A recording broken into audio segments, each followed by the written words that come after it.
If we're honest, every single one of us would admit to following a social media influencer online. They may be a funny personality who does bad impressions, an impossibly thin model who flies business class with her pet pooch, or someone who tells her fellow mummies how to eat whatever you want and still stay slim.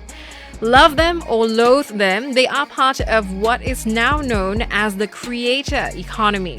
Goldman Sachs estimates this could double in size to hit $500 billion by 2027. And the thing is, data shows that only 4% of global creators make more than $100,000 a year. And that's what we want to talk about today. How does one create a stable income by being a content creator? How do you plan your finances when you've got money coming in? It's me, Elizabeth Neo, and thank you for listening to Money Talks. I'm back with my limited series, Am I Adulting Right?, where I figure out some of life's money issues and chat with people who may have the answers. Joining me to talk more about this is a local content creator, Jianhao Tan, who runs his own multi-channel network and manages other content creators, and influencer and business owner Debbie Soon, who is also the wife of Jianhao. Thank you for joining us today. I just want to start off by asking the two of you how you got started as a content creator or an influencer.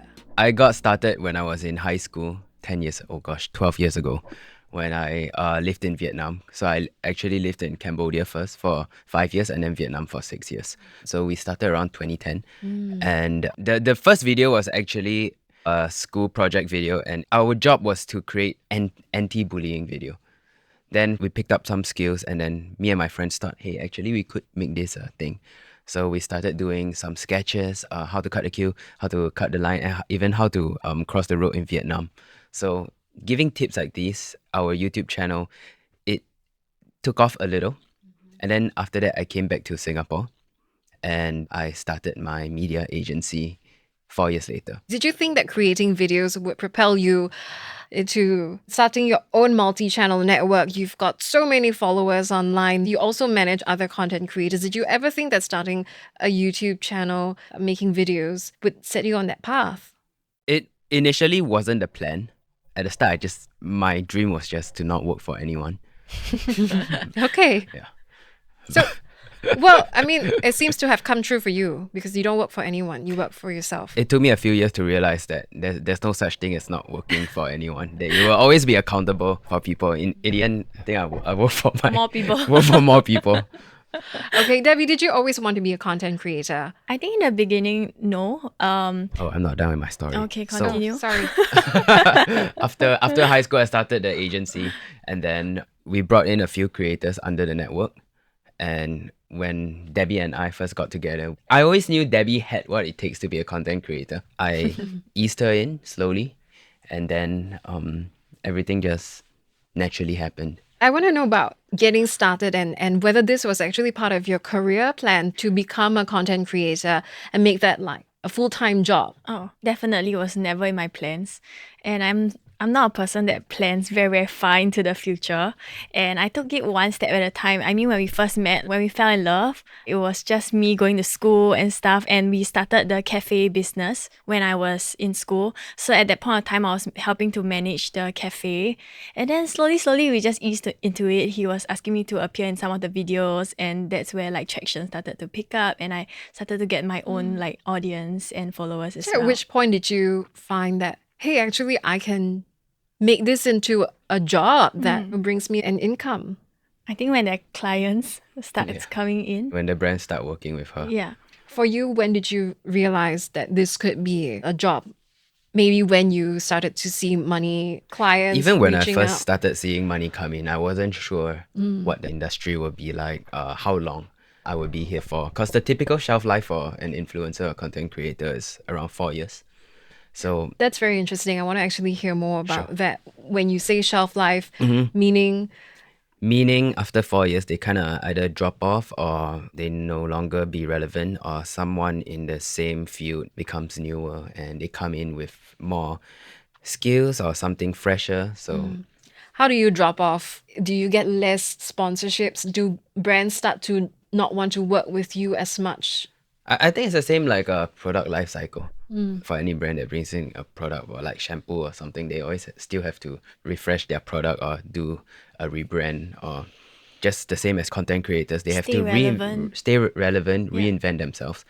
And it's quite rare to see content creators remain at the top level for a very long time. Other than Jianhao. No. It's very supportive wife. So yeah, she's very supportive. But generally, they are so jaded from content creation that they usually take a break and find something else. Or it could even be on the upside where you leverage on your influence to build something bigger than just being an influencer. And then you realize that is the path that you want to go. So that's a way to being a extend- content creator is often a stepping stone to something else, but at the same time, it could be your main career if you put your heart and soul into it. So you made plenty of good points. I actually want to follow up on some of them. For some, it is a stepping stone to something bigger, but for others, it is the end goal. I think for some people who want to convert influencing as their part-time hustle into a full-time career. Have you seen examples of Yeah, of people who course. are like that? And We manage a lot of influencers, so we've seen all kinds of influencers. And there are the kinds that doing content while they are studying. Yeah. There are the ones who quit school to do it full time. There are also people who work and do content creation on the side. So there's all of the different types of influencers, I would say. so how does one get into making a full-time career out of content creation? I think it comes down to what they plan to achieve. It's easy for youths or people to say they want to be a content creator, but what does that actually mean? Does that just mean that they want to be famous? Or does that mean that they don't want to work for someone? Or does it mean that they just want to take pictures and look Travel, nice, eat. travel? It's because it does seem like a very glorious and fun life. Yeah. But oftentimes that's not the case. Yeah, there are many things that happens behind the scenes that are not seen by the public. Like for him, doing YouTube and social media, like everyone's just like, hey, it's just a 10-minute video and wow, Jianhao can like drive such a nice car and like, have such a luxurious life. But the struggles that they don't see behind the scenes, the scripting, the editing, the production, everything that happens are not seen, right? And they think that is a very like straightforward and simple like 10-minute video. But a 10-minute video takes more than a week to produce. It's far from straightforward. And Yeah. now that the industry is so saturated, there's influencers everywhere. Almost everyone is an influencer. It then becomes hard for someone to want to pursue this if they do not have the right goals in mind and the right plan. Another thing you said earlier was that some people use a leverage on their positions as content Influence. creator, influencer to, start businesses and sort of that extends their shelf life. So I know you have a jewelry business. Yes, Is this the something? Starry Code. That's right. So this is a path that you took. Yeah. Talk about how you were able to extend your shelf life. Was starting your own jewelry business part of your long-term plan as an influencer? Because bearing in mind what Jianhao said, some people, you fall behind. There always be younger, more popular people coming onto the space. I never stepped in meeting him wanting to become a content creator. It happened along the way. But ever since I was young, I knew I wanted to start my own business. So before I started Starry Co, I actually ran a dog bakery called the Wolf Bakery. So I was baking doggy cakes from home and I really enjoyed that. But I realized there was a little bit of limitations when it comes to baking cakes by myself because it was very difficult. We were traveling a lot at that point of time. We had a lot of like commitments. We were going to like different countries every other few weeks, and at that point of time I was upsetting a few customers because we take in orders like in advance and then last minute I'll be like, sorry, I really have to go on a trip, and then I have to cancel. And so eventually I stopped doing the Wolf Bakery, although it was a very, very fun and exciting time for me. And it was very personal because she baked every cake herself. Like, Yeah, until I to cry in the the point where I kitchen. have to sieve the potato. Yes, he was my unpaid staff. But yeah, it was really fun. So all along, I kind of knew that I wanted to run my own business. I like making decisions, like being creative and doing a lot of hands-on things. So after I stopped the Wolf Bakery, I think not long after we got married, I realized how girls really like accessories and diamonds. And for myself personally, I'm very, very clumsy. So I really lose my expensive things, right? So I was looking for a good alternative for girls or anyone who likes diamonds. So that's where I got into Starry.co, creating my own brand. So starting your jewelry brand was born from your passion as when you were younger to eventually run your own business. Yeah. Do you find that it is something that influencers, content creators these days are actually pivoting to, especially those that are much older, in order to extend their shelf life, so to speak? For sure. Yeah, definitely. It's a pattern we see because to follow an influencer's brand, it's very exciting as an audience to understand their journey, to follow them for a long time. Yeah. And then to see them launch a brand, a business, you just want to support them. I think they feel like it's very personal and they were part of the entire journey, building the business together with you and watching it grow. I think they feel like it's a very personal journey. Yeah. Like we share like all aspects of the business. So this podcast, right, we talk a lot about finance, financial advice, personal finances. Yep. For someone who is intending to become a full-time content creator, how do you make sure that this is a lucrative career? How do you work with brands, negotiate payment, that sort of thing? Because you are your own boss at the end of the day, right? Yes, you are. However, not all creators are entrepreneurs or should be. So a lot of them are. No, it's true. Yeah. Some are amazing and so talented in the field of content creation, in video making, in photos, in articulating their words in podcasts, stuff like these, right? You see a lot of these, but how many of them actually have the business skills or the Exactly. So how do you entrepreneurship? convert that into Right. income? So for people like this to earn money, my suggestion for them would be to work closely with an agency that they trust. For me, 10 years ago, when I first started, I actually signed to an agency. And through that, it gave me the chance to create and focus on creating, while at the same time, I have a manager representing me and a good company who negotiates for me. Yeah, as content creator yourself, and you also manage other content creators, I think I want to ask this question. How much can you realistically expect to make? How much does a content creator make? I think it can range from anywhere from like zero to like millions. Yeah. Like if you see the top creators in the world, Mr. Beast, Logan Paul, KSI, they're earning such big bucks. Even Ryan's World, who just does toys. Toy reviews. Yeah. What about in Singapore? Don't compare with the US Okay. guys, because there's also a much bigger market there. How much are content creators making? For example, one TikTok post, one Instagram post, one Instagram story. How many a month do you do then? At the end of the day, how much do you make in a year? It can really range from Zero. zero to anything. I would say millions.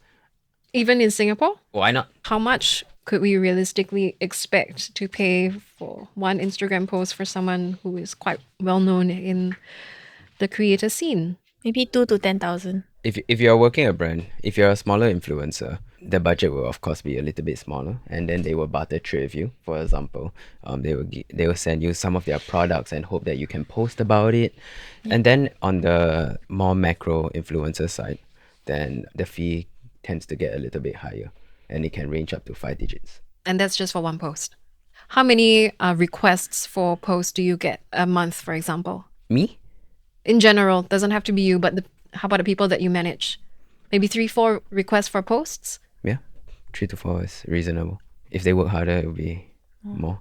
If For they example? work lesser, it'll be less. So how many, what's the most you've seen? Wow, the most I've seen. 0 to 10. Yeah, 0 to 10 is 10 a month? Possible? maybe 10, more. 10 Instagram posts a month. Yeah, there are also like IG stories, IG Reels, TikToks, different Yeah. platforms also that your And brands then can choose. appearing in videos. Yeah. So on how many sort of engagements on average do you see a month? So this can be your Instagram posts, your Reels, plus your TikToks videos and appearing YouTube videos. How many, of these sort of engagements do you see in a month? Like 10. 10 is like average. 10 would be a good number. 10 is a good number. So So sustainable it depends number. if you want to take up the Yeah. jobs. I'm sure there is a formula to calculate the comfortability of a content creator on I think everybody has a different equation. Some may do it for, literally nothing, for just free products. Yeah, Until, maybe if they like the until- brand so yeah, much, they're like, oh, I'll do it yeah, for free. until they see that it's a sustainable career, and some will reject all the free stuff and only demand money. Okay. Everyone is different. Okay. So you're saying it doesn't matter how many you have at the end of the day, as in how many followers you have at the Yeah. end of the day. It's not the only metric. Yeah. There are multiple consideration factors that come into play, and followers are just one of them. Followers oftentimes also just give credibility to the influencer. Like, okay, we know this person has certain amount of subscribers, followers throughout their platforms. We know that they have built a following over the years, something like that. Then you start to see their engagement, and then you see the quality of the content that they make. Do they understand the trends? Is there a certain creativity in their content? So these are all the factors that we consider when working with an influencer, and even bringing an influencer on board. I can tell you the truth right now. A 50,000 follower creator can go from zero. They can literally earn $0 for like 6 to 12 months, and there could be another 50,000 follower influencers who can earn up to 100,000 per year.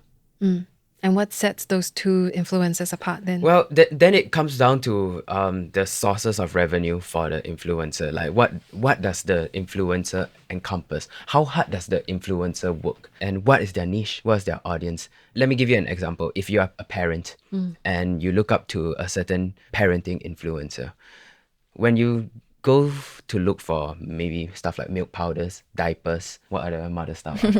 Baby clothes, wet Baby wipes. clothes and something. You, All you, the you would stuff. tend to trust their recommendations.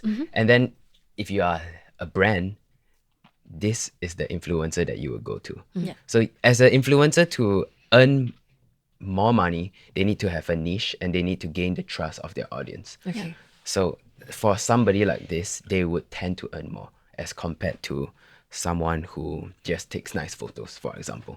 So developing a niche area. So Yeah. if you ask me, followers do not play that much of a part in how much you earn. It's just a range of your audience, but even as an agency, we tend to not segregate influencers by their follower number, but through their engagement and their influence. If I'm interpreting this right, you're trying to say that it depends on the niche area and the particular audience that you are engaging. So Even your niche may be a more lucrative industry. For example, if your niche is in tech, in gaming, in parenting, it could be a lot more than if you were in the business of, I don't know, something else. So would you attribute that to, part of your success as quite a well-known influencer? Because we see a lot of them out there, but only very few make it to the top, have big brands that they work with, and also have a longer shelf life than most others. So would you say that having a niche and all that, would you attribute that to be part of your success? Yes and no. For me, I focused on the mass audience. So I did not focus on a niche. So the way I grew my audience was through a mass audience and through viral topics that got me quite international and grew a pretty international fan base. And it also helped my standing in the Singapore market. For Debbie, how did you raise your profile as a content creator? I focus a lot on being myself and being a wife, a mom, and a business owner. I show different aspects of my life and I try to be as real as I can to share like the struggles, the successes. And that's when I feel I really get to connect with my audience and also build the trust. Yeah, she's very chill. Like, she I just talk a lot of like rubbish. posts what she wants. Sometimes I have to tell her like that this post is too dark. Like shoot it outside. I'm like, just let like- me post. Maybe authenticity is key, and it's something that people Yeah. like to see. I also think that a lot of your income streams comes from working with brands, right? So from your experience, some tips that you may have, how do influencers or content creators determine their worth when they work with brands? How do you negotiate better deals with brands? Join the right agency. I think you have to trust the right agency to represent you first, because at this day and age with so many influencers around the world, the market is so saturated. It's also very normal for a brand to not know who to work with. So if you work with an agency that is able to sell you well, I think that is very important. And at the same time, you can focus on your content creation. What are some common mistakes that people starting out as content creators or influencers make? a lot of them are trying to imitate someone or trying to be someone. And it does take a very long time for YouTubers to find their style. Even Mr. Beast took ages to finally become who he is today. I myself took maybe 4 to 6 years to truly understand what my style is. So as a YouTuber or content creator, I just think it comes down to just doing, posting, and just getting your work out there until you realize that there's something that works, then just keep doing it in different ways. I think consistency for him. Consistency and having that discipline to post every day, I think that's very important. You can have someone who is super creative, has a lot of opinions, but only posts once a week or posts a blurry photo with a long caption. Then it would not work as well as somebody who posts 7 times a week. Debbie, from your experience, so what do you think are some misconceptions that come with being a content creator? Misconceptions. I think a lot of people, like I said earlier, right, that they think that it's like a very, very straightforward job. But to achieve consistency is not the easiest for you to, think of constant content, how to make it funnier or more engaging. It's really a struggle. So sometimes your brain really goes like dry. And then you have to like chill out, find some inspiration. Another mistake is when influencers work with a brand and they become too hard sell, and then there's that lack of creativity. Oh, yeah. I think that's one of the biggest mistake that content creator can make, especially in their early age. Which brings me also to my next point. How do you plan your finances, your financial goals, your future needs when your income streams, of course, may or may not be so consistent, especially with every month. If you work with a big brand, then, of course, the income is more, and then some months there are drier periods.